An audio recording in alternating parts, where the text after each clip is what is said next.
我是苏国最受宠的公主。前世我一直以为我与陆锦轩两情相悦，所以当父皇笑着问我想选谁做驸马时，我毫不犹豫地指向了他。可后来林家千金林婉儿死了，陆锦轩便再未展颜。直到那时我才明白，他心中所爱从来都不是我。再后来宫中起火，他为救我独自闯入火海，临死时他只对我说：公主，若有来生，别再选我了。他死后，我从望月楼上一跃而下，在正夜竟回到了御书房。父皇慈爱的声音在耳边响起：婉婉，这三人中，你想让谁做你的驸马？我猛地回神，抬眸看向坐在龙椅上的父皇，而在我面前的桌案上摆放着3幅画像，其中一幅正是陆景轩。我重生了，重生在了10年前选驸马的这一天。父皇看你从小就喜欢跟在景轩身后跑来跑去，想来你一定是心悦他的，不如就选他当你的驸马。不。我放在身侧的手紧攥着衣袖，上一世我跟陆锦轩之间的过往历历在目，他临死之前的话我永生难忘。我忍着心口处传来的钝痛，儿臣不想让陆锦轩当驸马了。哦，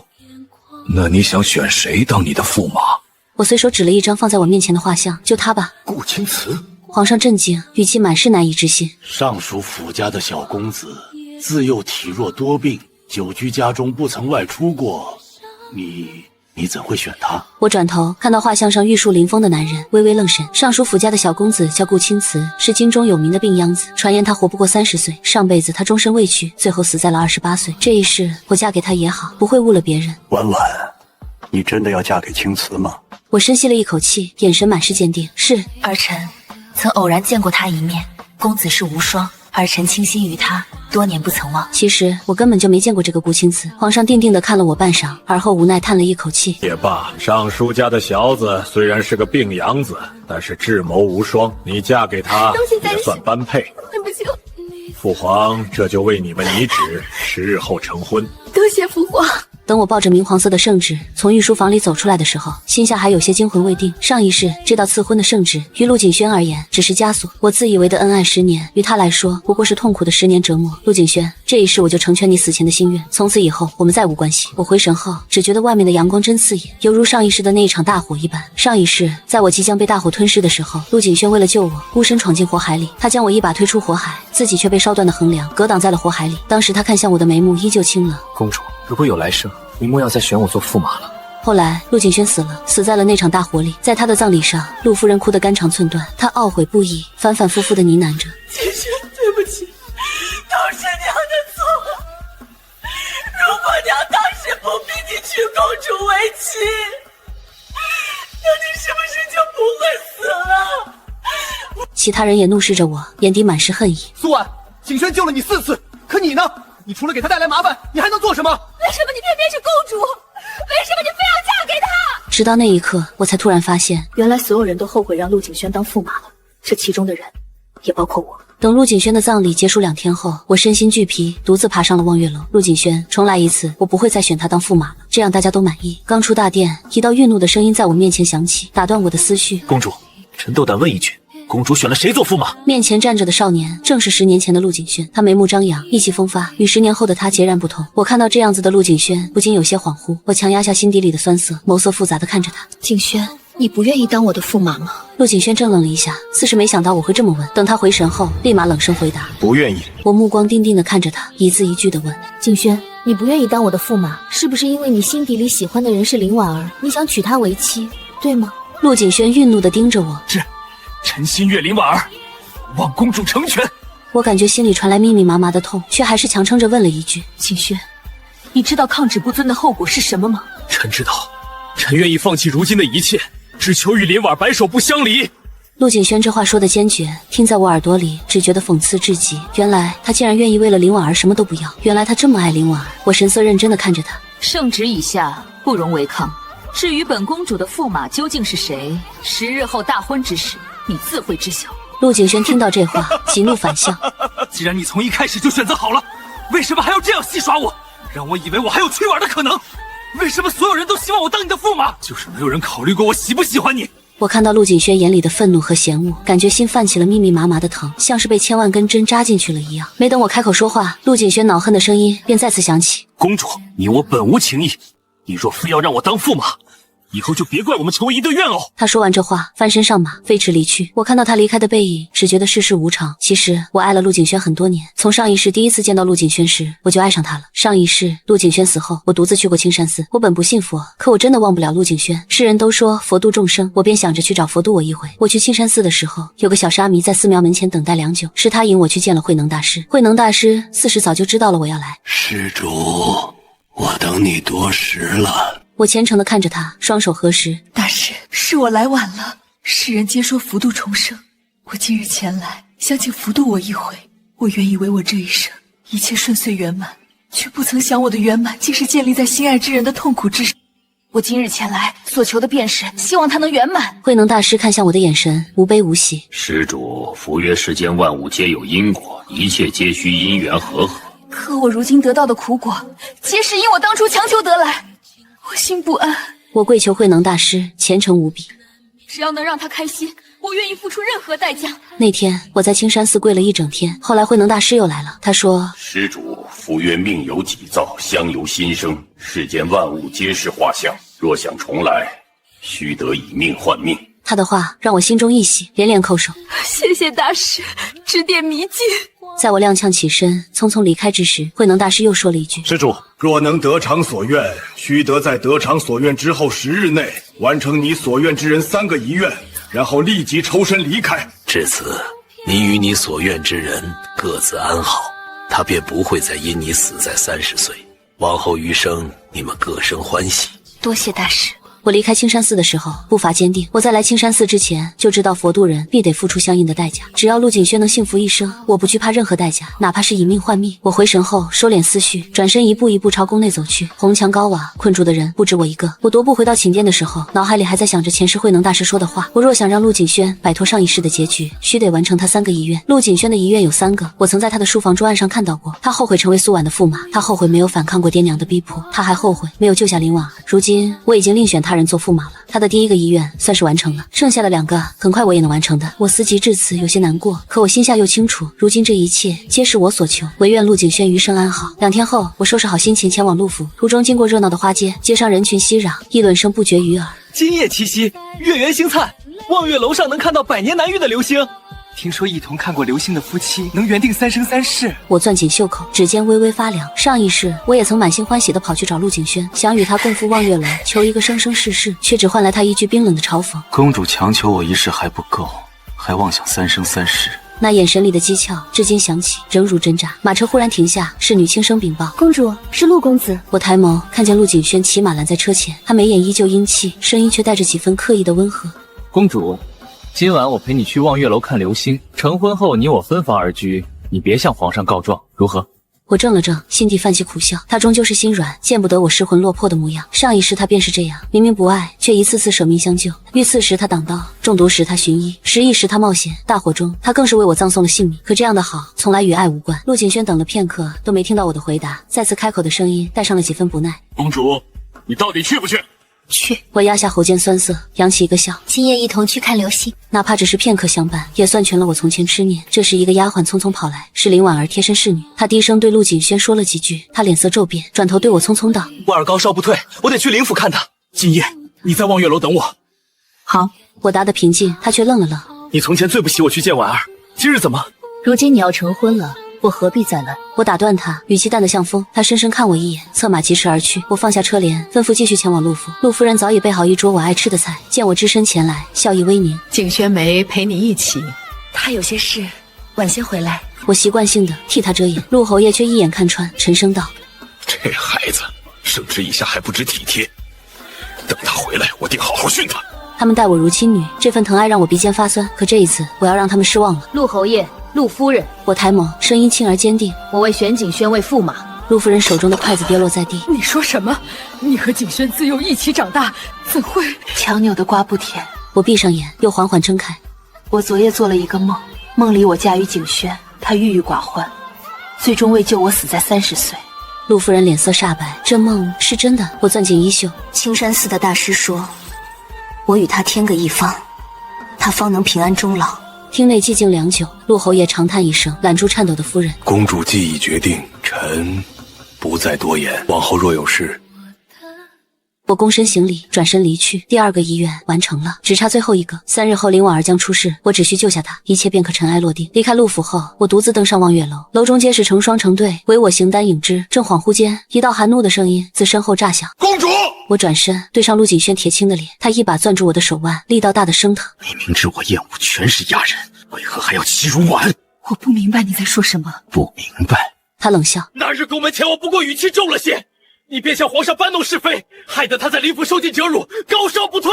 如今他不堪受辱，服毒自尽，这下你满意了？”我脑中轰然一响，上一世林婉儿是在我与陆景轩大婚次日服毒的。陆景轩知道后，忙不迭地请太医一同去神府救林婉儿。太医说林婉儿中的是苗疆蛊毒，陆景轩需要找到解蛊毒的血，才能为林婉儿解蛊。他没有找到，所以林婉儿死了。自那以后，陆景轩便彻底恨上了我。可这一世我选的驸马不是陆景轩，我们明明还没成婚，林婉儿怎么这么快就服毒自尽了？下一秒，陆景轩恼怒的声音响起，打断了我的思绪。公主，你现在心存愧疚，想要弥补自己的过错还来得及。所以，我听见自己平静到诡异的声音：“你是来取我的血，救他的，对吗？”太医说需特定之人的血解故，若非你逼他，他何至于此？这是你该受的罪。他说完这话，不等我再开口，便拽着我的手臂将我往神府带。我没有多说什么，顺着他的力道一起去了神府。原本我还在想着应该怎么完成他的第3个愿望，如今顺势而为，一切都刚刚好。林婉儿的闺房里，她奄奄一息地躺在床上，嘴角还带着几抹鲜红的血色，更衬得她脸色十分惨白。太医看到我后，连忙行跪拜之礼。公主，沈小姐身中苗疆蛊毒，需特定之人的血解毒，否则只怕挺不过今日了。你怎么知道我就是那个特定之人？我冷眼看向太医，语气幽深地问了一句。太医打了个寒战，颤抖地回答道：“臣原本不确定，可刚刚公主走近的时候，林小姐体内的蛊毒明显异动，由此可推测公主的血大概率能解林小姐身上的蛊毒。”好，我救他。我轻轻挣开他的手，走向早已备好刀碗的木桌，刀刃划过腕间，刺痛鲜明，血珠滴入瓷碗时，我忽然想起上一世他葬身火海前的话：“公主若有来生，莫再选我。”我垂下眼，无声低语：“景轩，你的3个遗愿我都完成了，这一世愿你得偿所愿，平安喜乐。”这天后来，我是自己带着贴身侍女回宫的。在我们回去的路上，我在马车上掀开车帘，看到了划过天空的流星。流星真的很美，只可惜我和陆景轩还是没有一起看过流星。时间转瞬即逝，很快就到了我大婚当日，阳光如炬，照耀在汉白玉台阶上，热烈又耀眼。红色的地毯铺陈开来，宛如一朵朵盛开的红牡丹。来观礼的百姓们议论纷纷，今日公主大婚，驸马定是陆家公子陆景轩。公主对他情深多年，肯定会选他当驸马的。没过多久，皇上带着我登上高台，接受万民朝拜。等众人朝拜过后，我目光扫过站在台下的众人，我看到林婉儿了。那人就站在不远处，双眼通红，望向我的眼神满是妒恨，而陆景轩则垂眸站着，面无表情，似是一个无悲无喜的木偶。奉天承运，皇帝诏曰：今乃良辰吉日，则顾青瓷为驸马，即刻完婚，钦此。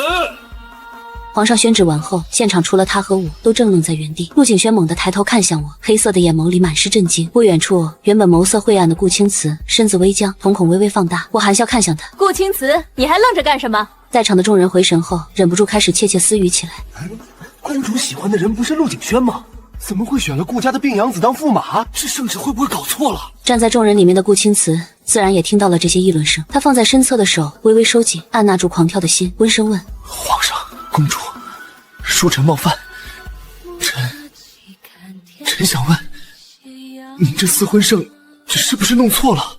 皇上笑着合上手中的圣旨，意味深长地看着他。朕没有弄错，是婉婉亲口跟朕说，她选你做她的驸马。顾青瓷眼底的异色一闪而过，他忍不住将疑惑的目光投向我。我迎着他的视线，缓缓勾起红唇，我轻启朱唇，吐字如兰：“怎么，顾公子这是不愿意当本公主的驸马吗？”顾青瓷回神后，连忙躬身行礼：“能得公主青睐，是臣的福气。”他说完这话，在众人的注视下，一步步走上高台。我看到他走近，脸上的笑意更甚了。我伸出手，轻声道：“走吧，本公主的驸马。”顾青瓷看到眼前的纤纤玉手，喉结滚动了一下，随后缓缓伸出手握住。他在触碰到我白皙玉手的那一刻，脸颊像是被烫到了一般，泛起一抹可疑的红晕。我微微侧头，刚好看到了顾青瓷微红的耳尖。不等我再次开口说话，陆景轩难以置信的声音便从高台下传来：“你怎么会选他当你的驸马？我喜欢的人不是他吗？”陆景轩脸色铁青，双眸紧紧盯着站在不远处的我，指尖轻颤。我笑着转头看向他：“陆景轩，是你跟本公主说你心悦他人，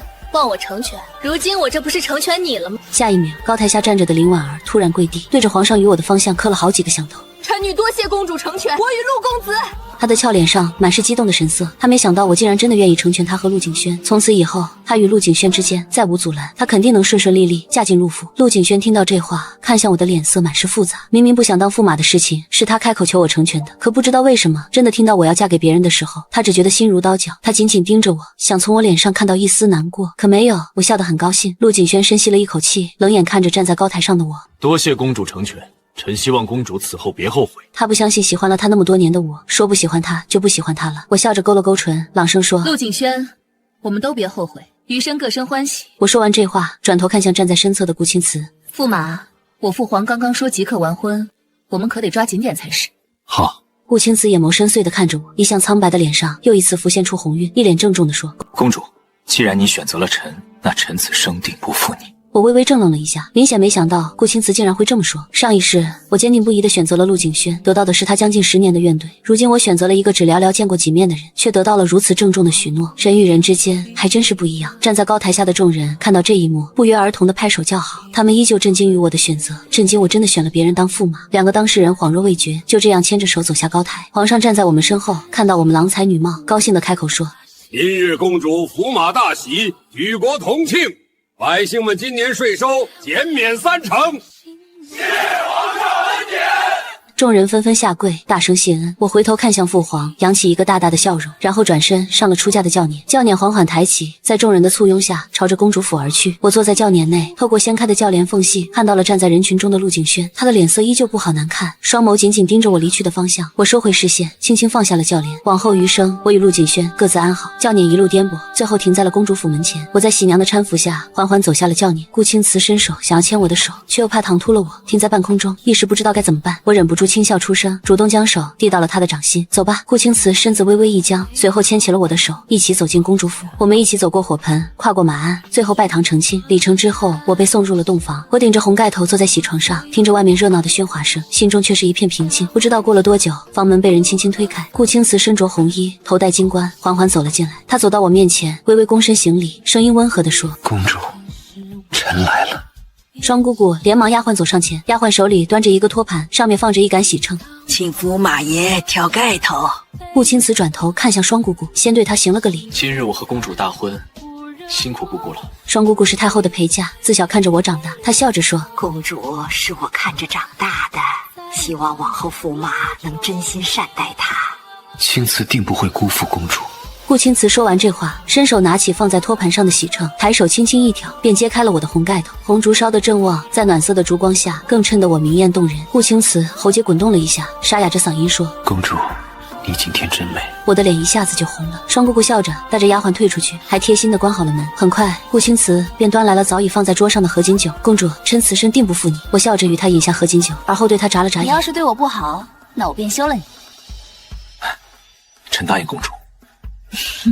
前厅的宾客们觥筹交错，欢声笑语，好不热闹。陆景轩坐在众人中间，只觉得如坐针毡。明明现在发生的一切都是我期盼的，可不知道为什么，真的看到她嫁给别人，我感觉自己的心跟着空了一块。他失魂落魄地离开，全然不顾跟在身后轻声唤他的林婉儿。林婉儿快步追上他后，含羞带怯地问：景轩，公主如今已另嫁他人，那我们是不是也该定下婚事了？陆景轩侧目看到心上人面颊泛红的模样，勉强扯出一抹笑容。婉儿，过2天我便跟母亲说一下我们的婚事，免得迟则生变。林婉儿听到这话，羞涩地点了点头。这天后来，林婉儿在林府等了3天，都没等到陆景轩上门提亲，而陆景轩同样也在陆家等了3天，都没等到我。他以为我会后悔，会再回头找他的，可我没有。他等了许久，只等来公主和驸马恩爱不相离的消息。3日后，他终于再也按捺不住自己的心，在我看完太后出宫后，拦下了我的马车。坐在马车内的我，在听到陆景轩来拦马车的时候，心下微惊。我并未掀起帘子，隔着马车温声问：陆公子，你今日前来，所谓何事？陆公子。陆景轩震惊于我对自己的称呼，面上却没有表现出来分毫。公主，如果你现在后悔的话，大可以直接向我言明。我听到这话，只觉得莫名其妙。我都已经跟顾青瓷完婚了，怎么陆景轩还觉得我会后悔？这人莫不是疯了？不等我开口说话，坐在我旁边的顾青瓷便捂着胸口开始咳嗽。我瞬间便转移了注意力，一脸关切地看向坐在身侧的男人。青瓷，你怎么样？要不要请太医回府看看？不用，顾青瓷有气无力地摆了摆手，眸色晦暗地看向车帘的方向。陆公子，你当接拦下公主和本驸马的马车，便是为了说这些？陆景轩身子微微一震，没想到马车内还坐着顾青瓷。他抿了抿唇，哑着嗓子说：“公主，臣有些问题想单独问问你。”我听到这话，秀眉微蹙。为什么？问我后不后悔选顾青瓷当驸马吗？事到如今，他问这些有什么用？陆公子，本公主同你无话可说。另外，你我之间已再无关系。下次见到本公主和驸马，记得行礼，免得外人说你陆家没规矩。我说这话的声音虽然很淡漠，却带着不容忽视的威严。陆景轩的脸色瞬间变得很难看，放在身侧的手紧紧攥着。从前我从不在意这些规矩礼仪，现如今我这是要彻底划清我们之间的界限了。他定定地看着马车好一会儿后，才哑声说：“公主，是臣唐突了。”说完这话，他对着马车行了个礼，刚要转身离开，又突然回头说了一句：“公主，臣准备于3日后向林府提亲，求娶林小姐，届时还望公主赏脸。”陆景轩说完这话，不再停顿，快步离开。我闻言微微怔愣了一下，就只这一下，便惹得坐在我身侧的男人不悦了。公主，可是还放不下陆景轩？我回神后，看到顾青瓷微沉的脸，顿时失笑。没有。顾青瓷定定地望着我，像是透过我的眼睛在看我的心一般。那公主刚刚在想什么？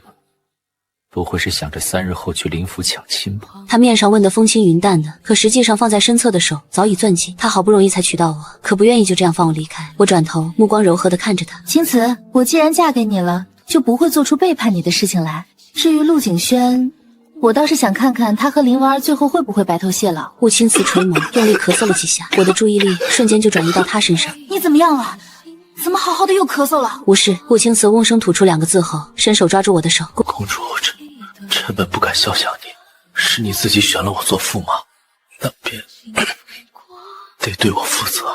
我一边给他拍背顺气，一边不由得放低声音轻哄着：“好，本公主会对你负责的。”坐在我身侧的男人微微勾唇，借机靠近我耳边：“公主，臣心悦你。”他温热的呼吸喷洒在我脸上，让我有些发愣。顾青瓷生得很好看，说一句翩翩君子，温润如玉也不为过。可偏偏就是这样的人，此刻正用一双湿漉漉的眼眸看着我，就好像是一只单纯的小白兔一般。我回神后，脸颊上染上了一抹红晕，我微微别过脸，想要掩饰自己的失态。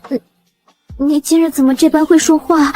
顾青瓷微微一愣，随即笑了起来，那笑容如同春日里的暖阳，温暖而又和煦。臣这是实话实说。他说着，又凑近了我几分，用只有我能听到的声音说：“臣希望公主以后眼里只能看得到我，心下想念的也只有我。”我闻言，脸登时变得更红了。青瓷，你放心，我既然选择了你，便会一心一意待你。顾青瓷紧紧握住我的手。公主，臣意识。马车继续前行，车内我与顾青瓷的手始终紧紧相握，未曾松开。这天晚上，顾青瓷忙完回房的时候，我正在卸头上的发钗，他走过去，伸手抓住了我的手，温声说：“我来帮公主。”原本站在旁边服侍我的丫鬟看到这一幕，识趣的转身离开，还顺手帮我们带上了房门。我的手像是被烫到了一样，想抽出来，却被男人抓得更紧了几分。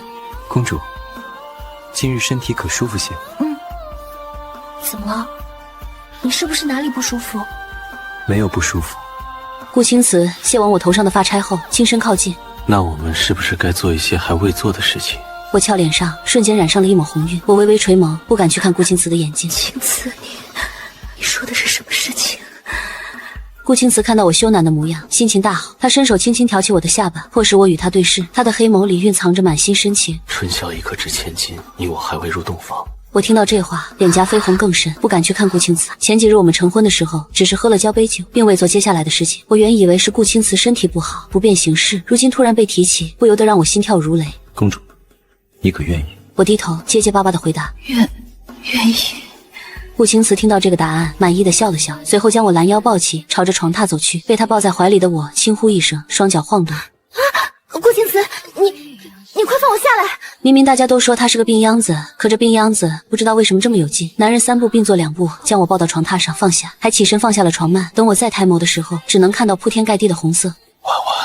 顾青瓷的声音低沉阴雅，惹得我忍不住轻颤了一下，不自觉往后退了退。他的黑眸像是一汪深潭一样，让我无法抗拒。他抱住了我，垂眸，神色虔诚地吻上我的唇瓣。婉婉，我最初有些愣神，后来便双手环抱住他的腰身，不自觉仰头迎合他。顾青瓷感受到我的动作，像是得到了鼓舞一般，情难自制，床幔晃动，烛火摇曳，一夜未眠。等我昏昏沉沉醒来的时候，已经是4日晌午了。我一转头便对上了男人深情缱绻的目光，俏脸上又一次浮现出绯色红晕。你不是我想问他，明明大家都说他是冰秧子的，我怎么感觉他好像与常人无异？顾青瓷像是读懂了我的心声一般，笑着凑近我，在我唇瓣落下一吻。我们大婚那日，我未曾与婉婉共度春宵，是因为婉婉那日心绪不宁，我怕你太累了。躺在他身侧的我听到这话微微一愣，明显没想到事实竟是如此，我还以为是他身体不行。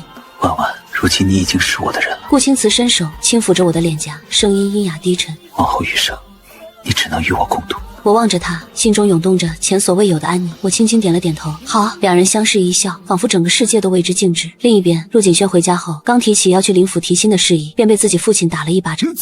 你知道自己在说什么吗？陆景轩感受到脸上火辣辣的疼痛，却全然不惧。父亲、母亲，我要娶婉儿为妻，请你们去林府提亲。陆夫人怒不可遏地瞪着他，怒声质问：陆景轩，你知道自己在做什么吗？陆景轩听到这话，突然有些怔了。林婉儿痊愈之后，我大婚之前，他回家的时候，也是被父母亲这样怒目而视。陆侯爷怒不可遏地指责他：陆景轩，你怎么能为了外面不清不白的女人，让公主割血救人？她千金贵体，你不能因为她心善就欺负她。陆夫人语重心长地跟他说：景轩，我们不愿让你跟林家淑女多来往，不是因为我跟你爹看不起她的身份，实在是她做的事情太过不堪了。她勾搭了很多朝廷命官，半点不在意自己的声誉，你怎么能娶这样的人为妻？公主真的是个好姑娘，她一心一意为你，你难道感受不到分毫吗？那时的他听到这些话只觉得可笑，他挺直背脊，毫不犹豫地反抗父母亲的压迫。如果不是公主一直在你们面前装模作样，你们何至于这么帮她说话？要不是公主行事过于嚣张狂妄，试玩又怎么会被逼得服毒自尽？我让公主帮忙献血救人，是给她机会弥补自己心里的愧疚，我何错之有？下一秒，陆夫人的声音再次响起，打断了陆景轩的思绪。你为什么偏偏就看上了林婉儿？陆景轩回神，抿了抿唇，沉声回答：爹娘，我从小就被你们约束，按部就班的长大，在你们眼里，我不能做错任何一点事情，否则就要受罚挨骂。可如今我只是爱上了婉而已，为什么就连我喜欢的人，我都不能自己做主？陆侯爷僵愣了一下，拿着家法的手不自觉收紧。陆夫人苦笑着看向陆景轩：景轩，你真的不爱公主吗？陆景轩呼吸一滞，强压下心底里的复杂，眸色坚决地看着站在眼前的爹娘。爹娘，我喜欢的人是林家淑女林婉儿，哪怕她千万办不好，她都是我心悦之人。他说完这话，转身离开原地。陆侯爷和陆夫人对视了一眼，不约而同地想起了那天公主来陆家说过的话：陆夫人，强扭的瓜不甜，还会横生枝节。与其等到事情发展到不可挽回的地步，还不如一开始就及时制止。我昨晚做了个梦，我梦到景轩成为我的驸马爷。我们大婚后，他始终郁郁寡欢，最后为了救我，他死在了30岁。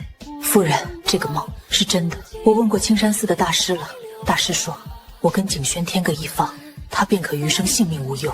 这天后来，侯府还是准备起了去灵府提亲的东西。陆景轩还特地为林婉儿准备了好多稀世珍宝，就像是特地证明给我看自己对林婉儿的真心。可他不知道的是，我和顾青瓷新婚燕尔正是蜜里调油的时候。这3天，顾青瓷除了在书房处理公务外，都是跟我在一起。一开始我还很奇怪，驸马都没入朝为官，怎么需要处理公务？后来我无意间在公主府看到了父皇的贴身暗卫，去找顾青瓷。我猜到他的身份不简单，不过我也没多问。每当我用晚饭的时候，顾青瓷总会准时出现在房间里，陪我一起用饭、散步、消食，最后在一起颠鸾倒凤。最开始我还不太适应这种生活，毕竟我可是一国公主，哪能天天沉迷男女之事？可我实在拗不过顾青瓷，每一次一对上男人湿漉漉的眼眸，我总是忍不住心软，然后便不知天地为何物了。第4日清晨，顾青瓷伸手将我抱在怀里，蹭着我的颈窝，嗡声问：公主，你真的要去林家看他求娶别人吗？我有些不明白他为什么突然这么问，但是我还是跟随着自己的心，诚实的点了点头。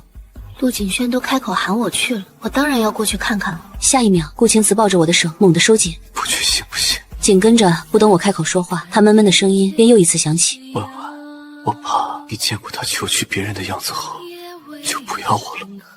我跟你在一起的这3天，好像做梦一样。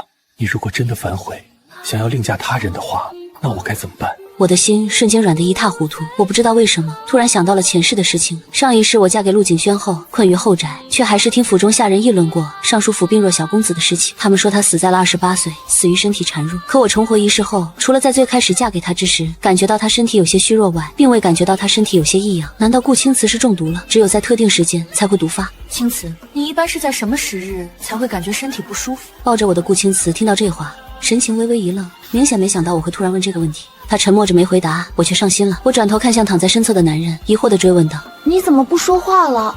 是不想跟我谈论这个问题吗？”顾青瓷抿了抿唇，眼底的眸色更加灰暗了。他整个人宛若被悲伤笼罩了一般，苦笑着问：“婉婉，你是不是早就想好要抢亲了，所以对我的问题避而不答？”啊！我错愕地看着他，在对上他可怜兮兮的黑眸后，不自觉伸手捏了捏他的脸颊。你在胡说八道什么？记忆里，我明明跟顾青瓷没什么接触的，为什么他会这么在意我？难道他喜欢我？我心里这么想着，面上也跟着问出声了：“青瓷，你是不是喜欢我？”顾青瓷定定地地看着躺在面前的女人，轻声回答：“是，我喜欢你，喜欢了很久很久了。”你是从什么时候开始喜欢我的？面对我的追问，顾青瓷有些不自在地低下头。她长睫轻颤，沙哑着嗓音回答道：“在我小的时候，父亲带我们一家去参加宫宴，我被他的庶长子推入湖中，差点淹死，是你救了我。婉婉，我真的很喜欢你，你要是真的要反悔与我和离的话，我就进宫找皇上诉苦。”我听到这里不由失笑，我想起顾青瓷了，他是10几年前那个胖乎乎的小男孩。当时我让侍卫将他救起来的时候，他冷得直哆嗦，目光却直直望向我。“你是谁？为什么救我？”“我是公主，寿万民敬仰，理应救人于水火之中。”那时的我很骄傲地说完了这话后，转头命工人去煮生姜水。再后来，那小男孩就被人领走了。父皇知道这件事后，还夸我做得对，赏了我好多珠宝，让我得意洋洋了好长一段时间。我回神后，眉眼弯弯地看着躺在面前的男人。你要去父皇面前告我的状，那你岂不是恩将仇报了？顾青瓷抱着我的手，再次收紧，孩子气地说：“我不管，你只能是我的。”青瓷，从我嫁给你的那一刻，我便放下陆景轩了。我说完这话后顿了顿，跟着才继续说道：“我之所以想去看他去林府提亲，是为了看热闹。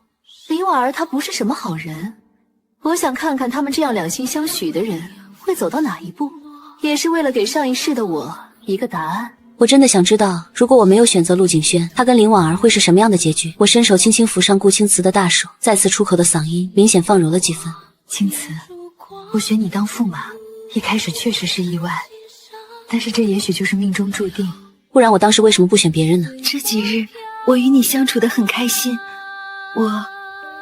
我应当也是喜欢你的。”不然也不会看到他那样，我就心跳如雷。我想到昨晚发生的事情，羞涩地垂下脑袋，脸颊再次泛起可疑的红晕。顾青瓷听到我这番话，心下满是震撼。他从未想过有一天，竟然能从心悦之人嘴巴里听到这么赤诚的话。从我幼时将他从冰湖中救起来的时候，他便记住了我。再后来，他一入宫就下意识地搜寻我的身影，只可惜大多时候都败兴而归。随着慢慢长大，我喜欢陆景轩的谣言越传越广，甚至他还亲眼见过我千里迢迢去为陆景轩寻他喜欢的东西。慢慢的，他便明白我喜欢的人是陆景轩，我以后的驸马应当也只会是他。我大婚那日，他原本是想称病不去的，可偏偏他就是想再看看我，看看当新娘子的我有多美。谁能想到，他就是在那一天娶到了我。顾青瓷娶到我之后，他无比庆幸自己那天去观礼了。他低头在我额上落下一吻，温声说：“婉婉，我们的日子还很长，你以后一定会很喜欢我的。”顾青瓷，如果我没嫁给你，你不会另娶他人吗？我突然问了一句，黑眸紧紧盯着他。他微微摇头，轻声说：“除了你，我此生不会再另娶他人。如果我这一生娶不到你，我便只听皇命，为国效忠。”我听到这话，身子微微一僵，难怪顾青瓷上一世终生未娶，原来他一早就做好了打算。他上一世英年早逝的事情，难道跟受命于父皇有关？青瓷，现在可以告诉我，你一般是在什么时日才会感觉身体不舒服了吗？我并未得病。顾青瓷附在我耳边，轻声低语：“我是父皇的人，传病是为了方便出门巡查民情，方便父皇了解真实的民生。”我不自觉瞪大的眼睛，心下跟着一紧。所以他上一世病逝于28岁，很可能是因为被人劫杀。那他这一世……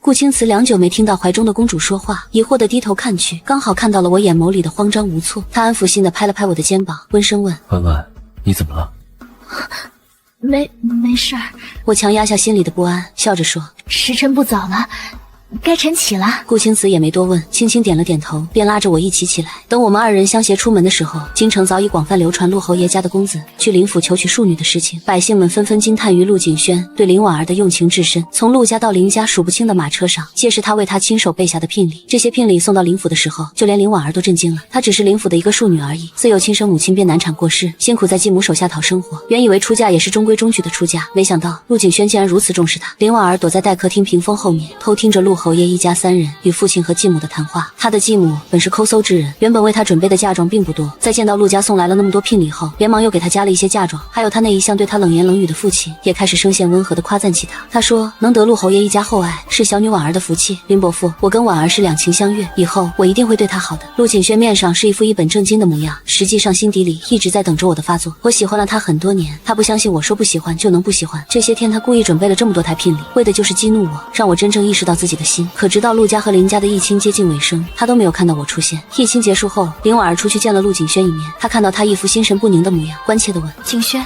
你怎么了？是身体不舒服吗？不是。陆景轩温声吐出2个字后，笑着转移了话题。婉儿，晚点你跟我回陆府吧，我带你参观一下陆府。好。林婉儿红着脸答应了。陆家和林家的婚事定下后，两家的小厮沿路撒铜钱，向所有百姓宣告陆林两家的姻亲关系。陆侯爷和陆夫人回到陆家后，刚想找个地方松口气，就听到下人来禀告：侯爷、夫人、公主和驸马来了。他们跟着门房去待客厅见我和顾青瓷。我在看到陆侯爷和陆夫人的时候，笑着打招呼：陆侯爷、陆夫人，好久不见。公主殿下进来可好？陆侯爷和陆夫人快步走过去，一脸慈爱地看着我。我轻轻点了点头。不等我开口说话，顾青瓷温润的声音便从旁边响起：陆侯爷、陆夫人，我与公主今日前来，是来恭喜贵府与林府的喜事。他说罢，递上了一早就准备好的礼物。陆侯爷双手接过礼物，牵强地扯出了一抹笑容：多谢公主和驸马。我们4人聊了一会儿后，我和顾青瓷便打算离开了。我们小两口在离开的时候，刚好碰到了刚回来的陆景轩。陆景轩从马上下来，误以为我们也刚好，眼眸一亮，立马快步走过去。公主，今日陆家已经向林家下聘了，你就算想反悔也来不及了。他以为我今日来就是为他而来，却不想根本不是。我冷漠地转头看向陆景轩。陆景轩，我说过我成全你和林婉儿了，我今日来不过是来看看林家二老。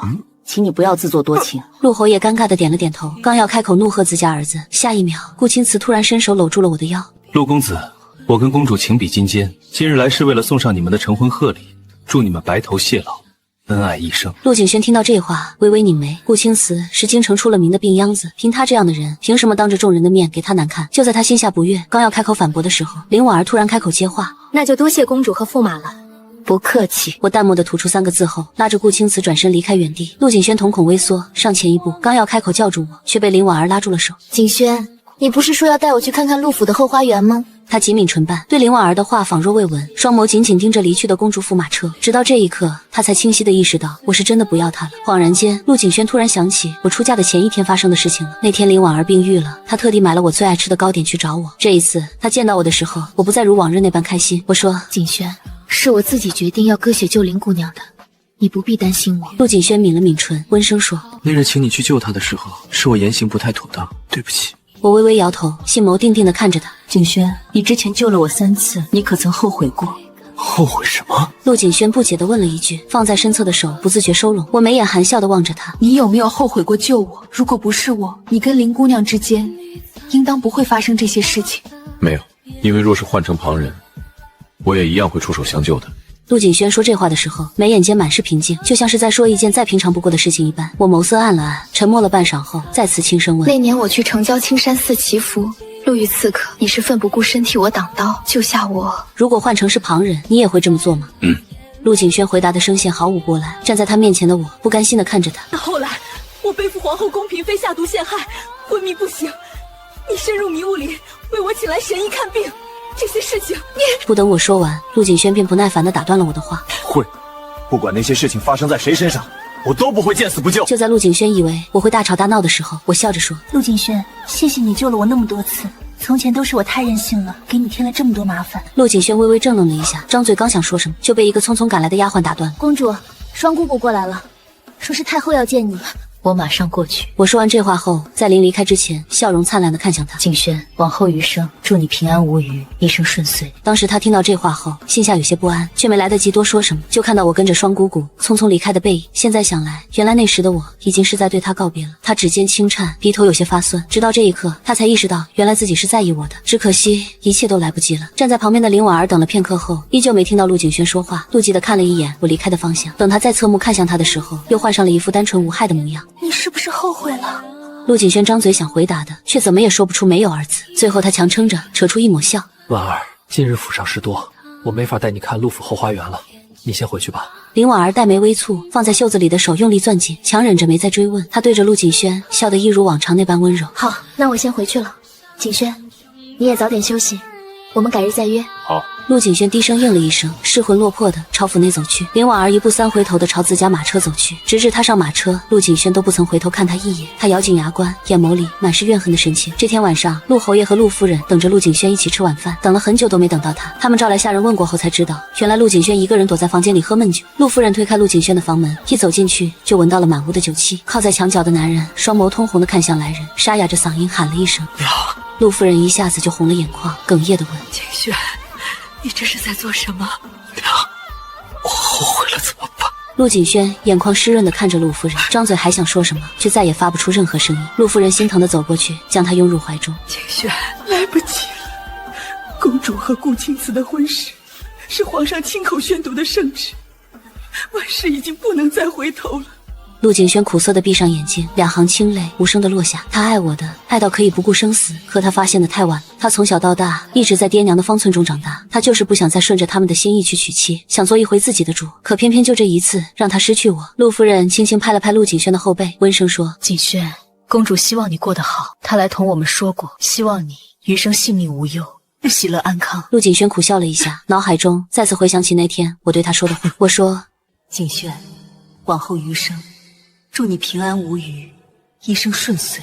那天我对他笑得很苦涩，只是彼时的他并未发觉。陆夫人顿了顿，无奈地叹了一口气，恨铁不成钢地说起了林婉儿的事情。景轩，有些事娘一直没告诉你，你以为林婉儿真的是佛苗江孤独自尽的吗？不是吗？陆景轩沙哑着嗓音追问了一句，放在身侧的手微微收紧。陆夫人心疼地摸了摸他的头。林婉儿时不时出入三皇子府，她早就是三皇子的人了。三皇子利用她网罗朝臣，只不过事情做得隐秘，并未被人捅到明面上。早前三皇子妃就发觉了林婉儿的不堪，她善妒，原是想悄悄杀了林婉儿。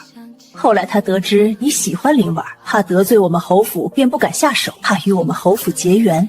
在后来公主的婚事传出后，三皇子妃以为你是公主的驸马，不会再管林婉儿了，这才对她下了杀心，安排人给她下了苗疆孤毒。这些事情从始至终都与公主无关，她待你一直都是真心的。陆景轩听到这话，只觉得心如刀绞，他唇角微颤，嗓音阴哑的喃喃：婉儿她怎么可能是这样的人？